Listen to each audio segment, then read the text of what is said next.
भारत माता की, छत्रपति शिवाजी महाराज की, धर्मवीर छत्रपति संभाजी महाराज की, भारतरत्न डॉक्टर बाबासाहेब आंबेडकरांचा, हिंदवी स्वराज्याचे सरसंस्थापक छत्रपती शिवरायांना मानाचा मुजरा करतो। भारतीय राज्यघटनेचे शिल्पकार भारतरत्न डॉक्टर बाबासाहेब आंबेडकर यांना मानवंदना अर्पित करतो।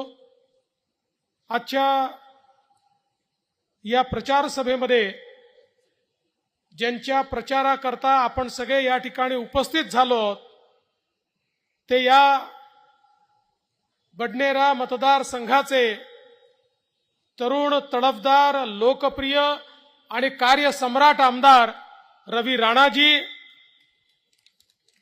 त्यासोबत मंचावर उपस्थित असलेले खासदार डॉक्टर अनिल बोंडेजी, ऋषिकेश पटेलजी, आत्माराम पटेलजी, प्रभुदास भिलावेकरजी, जयंत डेहनकरजी, भंते धम्मपालजी, संजय हिंगासपुरेजी, नितीन धांडेजी, शिवराय कुलकर्णीजी, दिनेश सूर्यवंशीजी, आमच्या किरणताई महले, किरणजी पातुरकर, ललितजी समदुरकर, शैलेंद्रजी कस्तुरे, प्रशांतजी देशपांडे, गणेशदादा गायकवाड, मीनाताई पाठक, रूपराव खडसे, संध्याताई टिकले, राधाताई कुरील, चरणदास इंगवले, आशिष अतकरे, संजय नरवणे, गणेश खारकर, सुनील काळे, बलदेव बजाज, आशिष गावंडे, श्रीनिवास भंडारी, मंगेश खुंडे, नानकराम नेव्वाणी, सचिन रासने, मंचावरील सर्व मान्यवर, कोणाचं नाव सुटलं असेल तर माझी चूक नाही, लिहून देणाऱ्याची चूक आहे, पण तरी देखील मी क्षमा मागतो। मंचावरील सर्व मान्यवर आणि या ठिकाणी मोठ्या संख्येने उपस्थित असलेल्या माझ्या सर्व लाडक्या बहिणींनो आणि तितक्याच लाडक्या भावांनो, आज रवी भाऊंचा प्रचार करण्याकरता मी आपल्यामध्ये उपस्थित आहे। खरं म्हणजे रवी भाऊंचा प्रचार करण्याची आवश्यकता याकरता नाही कि रवी भाऊ का काम ही बोलता है, त्यांचं कामच असं आहे की त्यांच्याकरता मत मागण्याची आवश्यकता पडत नाही। प्रत्येक जनतेच्या मनामध्ये ते आहेत आणि जे मनामध्ये असतात तेच मतामध्ये दिसतात, अशा प्रकारचे रवी भाऊ राणा आहेत। खरं म्हणजे भारतीय जनता पक्षाला महायुतीमध्ये 152 जागा मिळाल्या आणि या 152 जागांपैकी 4 जागा आम्ही आपल्या मित्रपक्षांकरता सोडल्या।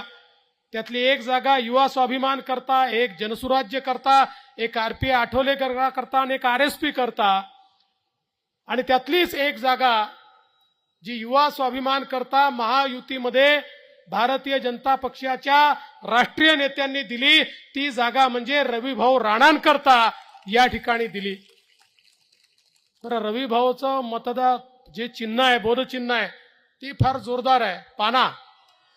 आता कोणाकोणाचे नट कसतील रवी भाऊ, आम्हालाही काही लोकांचे नट कसायचे आहेत, गरज पडली तर तुमचा पाना घेऊन जाऊ आणि काही लोकांचे नट आम्ही देखील कसू। विशेषतः आम्हाला या महाविकास आघाडीवाल्यांच्या डोक्याचे नट कसायचे आहेत। याचं कारण सांगतो, देशाचे प्रधानमंत्री माननीय मोदीजींनी आपल्याला मंत्र दिला, विकसित भारत तयार करायचा असेल तर आपल्याला आपल्या लोकसंख्येच्या 50% असलेल्या ज्या महिला आहेत, या महिलांना अर्थव्यवस्थेच्या आणि समाज व्यवस्थेच्या केंद्रस्थानी आणावं लागेल। आणि म्हणून मोदीजींनी मंत्र दिला आणि बेटी बचाओ बेटी पढाओ पासनं लखपती दीदी पर्यंतचे कार्यक्रम मोदीजींनी आखले। आपल्या महाराष्ट्रामध्ये 11 लाख आमच्या महिलांना लखपती दीदी केलं। येत्या काळामध्ये 1 कोटी महिलांना महाराष्ट्रामध्ये लखपती दीदी करण्याचं लक्ष्य आपण ठेवलेलं आहे की ज्यातनं आमच्या महिलांना अर्थव्यवस्थेच्या केंद्रस्थानी आणायचं आहे। आणि मोदीजींचाच संदेश घेऊन आपल्याही महायुतीच्या सरकारनं निर्णय घेतला, आपण लेक लाडकी सारखी योजना सुरू केली, ज्या योजनेमध्ये आपण ठरवलं कोणाच्याही घरी मुलगी जन्माला आली, मुलीच्या जन्माचं स्वागत झालं पाहिजे. मुलगी जन्माला आली की 5,000 रुपये, पहिल्या वर्गात गेली की 5,000 रुपये, 7व्या वर्गात गेली की 7,000 रुपये, 11व्या वर्गात गेली की 7,000 रुपये आणि मुलगी 18 वर्षाची झाली की 75,000 रुपये, असे 1,00,000 रुपये त्या परिवाराला देण्याचा निर्णय आपण घेतला. लेक लाडकी योजना आपण सुरू केली. आपण मुलींना उच्च शिक्षणामध्ये मोफत शिक्षण देण्याचा निर्णय केला. कारण आपल्याला कल्पना आहे की घरामध्ये एक मुलगा असेल, एक मुलगी असेल, त्यांना शिकवणं गरीबाला, मध्यमवर्गीयांना परवडत नाही. मग आई वडील मुलीला सांगतात, तुझ्या भावाला शिकू दे, तू बाई घरी बस, तुझं लग्नच आम्हाला करून द्यायचं आहे. अतिशय हुशार असलेली मुलगी पैशा अभावी शिकू शकत नाही.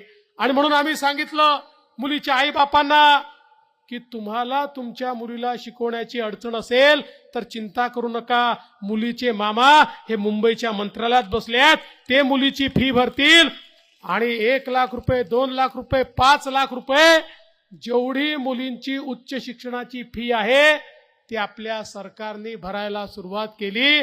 त्यामुळे आता मुलींच्या शिक्षणाचा मार्ग आपण मोकळा केला. आपण दुसरा निर्णय केला, महिलांना एसटी मध्ये तिकिटामध्ये 50% कन्सेशन दिलं. ज्यावेळी आम्ही 50% कन्सेशन दिलं, एसटीचे लोक आमच्याकडे आले, म्हणाले साहेब ही योजना बंद करा, आमच्या एसटीचं दिवाळखोरी निघेल. मुख्यमंत्र्यांनी आणि मी त्यांना सांगितलं काळजी करू नका, आम्ही काही झालं तरी तुम्हाला दिवाळखोरीत जाऊ देणार नाही. 1 महिन्यापूर्वी तेच एसटीचे लोक आले, आम्हाला म्हणाले काही झालं तरी योजना बंद करू नका.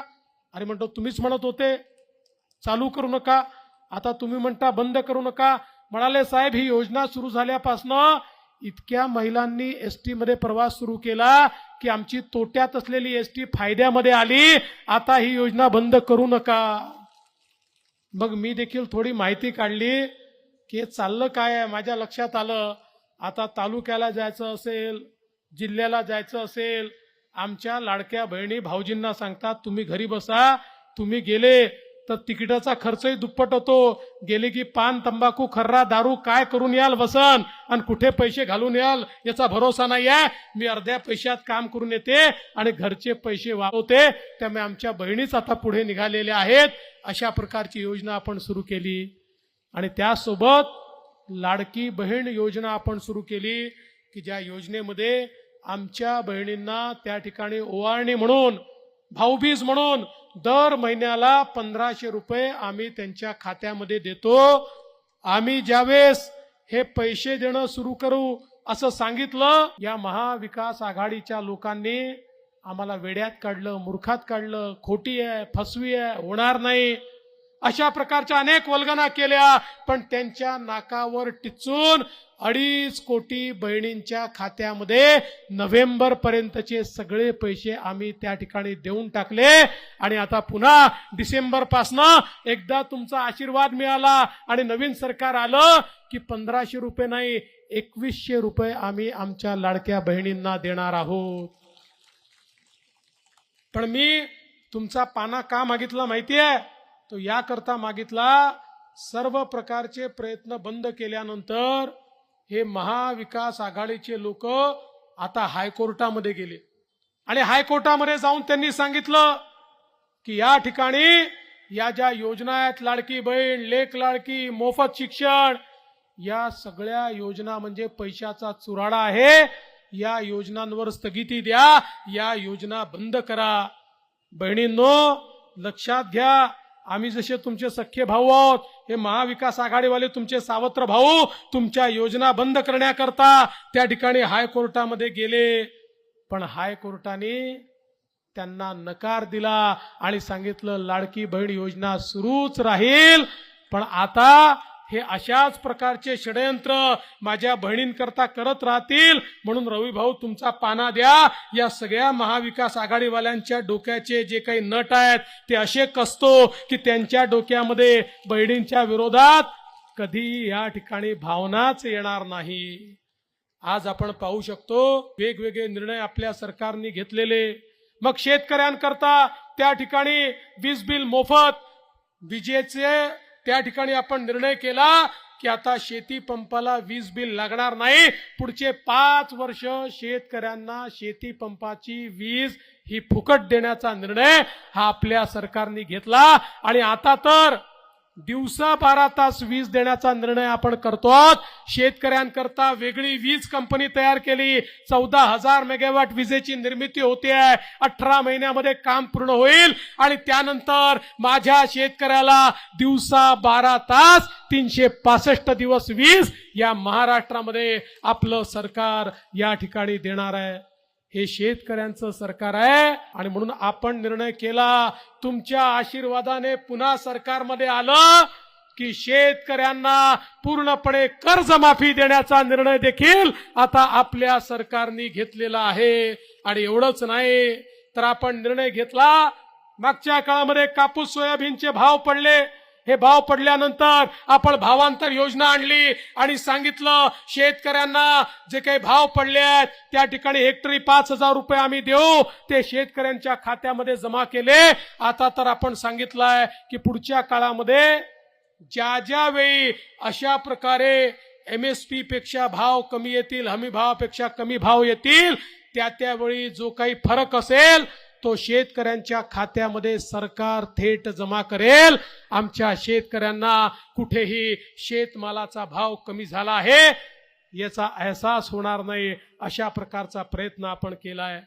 लाडक्या भावांकरता इतक्या मोठ्या प्रमाणात 10 लाख अप्रेंटिसची योजना सुरू केली। 10,000 पर्यंत महिन्याला त्यांचा पगार खासगी आस्थापनेमध्ये देखील राज्य सरकार देत आहे आणि देणार आहे।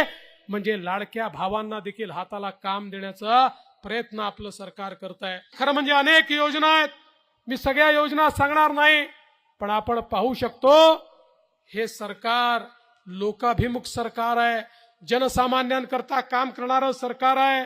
आज या अमरावतीमध्ये आपल्या सरकारने केलेला जो काही परिवर्तन आहे आताच आपण सगळ्यांनी बघितलं।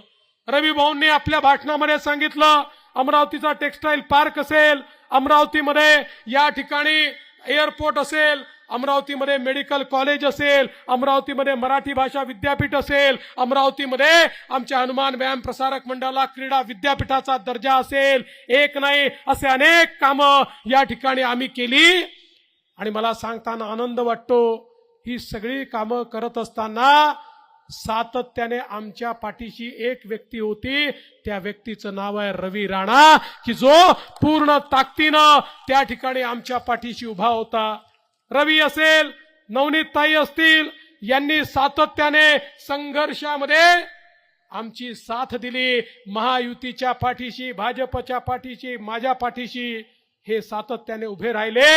आणि म्हणूनच आज ज्यावेळी रवी भाऊ मैदानामध्ये उतरलेले आहेत, आमची संपूर्ण भारतीय जनता पार्टी पूर्ण ताकदीने रवी भाऊंच्या पाठीशी या ठिकाणी उभी आहे। आणि मी तुम्हाला सांगतो, कोणी तुमचं बुद्धिभेद करेल तरी त्याचा विचार करू नका।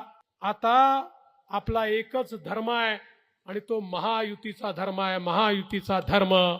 आपल्याला माहिती आहे महाभारताच्या लढाईमध्ये यतो धर्म ततो जया सांगितलेला आहे, जिथे धर्म आहे तिथेच विजय आहे। आणि आपल्याला धर्म हेच सांगतो की जो पक्षाने महायुतीने दिलेला उमेदवार आहे त्या उमेदवाराच्या पाठीशी सगळ्यांना उभं राहायचं आहे। त्यामुळे भारतीय जनता पार्टी असेल, शिवसेना असेल, राष्ट्रवादी काँग्रेस असेल, रिपब्लिकन पार्टी असेल, पिरिपा असेल, सगळे आमचे घटक पक्ष असतील, आमची लौजी शक्ती सेना असेल, सगळेच्या सगळे बडनेरा मतदारसंघामध्ये रवी भाऊ राणांच्या पाठीशी आम्ही उभे आहोत।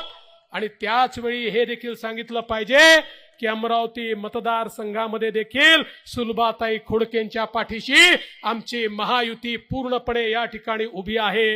आणि म्हणून तुम्हाला मी विनंती करण्याकरता आलो आहे, रवी भाऊंसारखा एक जनसामान्यांचा नेता जो सगळ्यांच्या सुखदुःखामध्ये त्या ठिकाणी हजर असतो, कुठलंही जातीपातीचं राजकारण न करता प्रत्येक व्यक्ती माझा आहे, हे बडनेरा माझं कुटुंब आहे, इथला एक एक व्यक्ती माझा आहे, त्याचं सुखदुःख माझं आहे असं समजून रात्रंदिवस तुमच्या करता काम करत असतो, तुमच्या करता झटत असतो, जो आपल्या परिवाराचा विचार करत नाही आणि गरज पडली तर 12 दिवस जेलमध्ये जातो पण आपला विचार सोडत नाही असा रवी भाऊ राणा हा आपला उमेदवार आहे.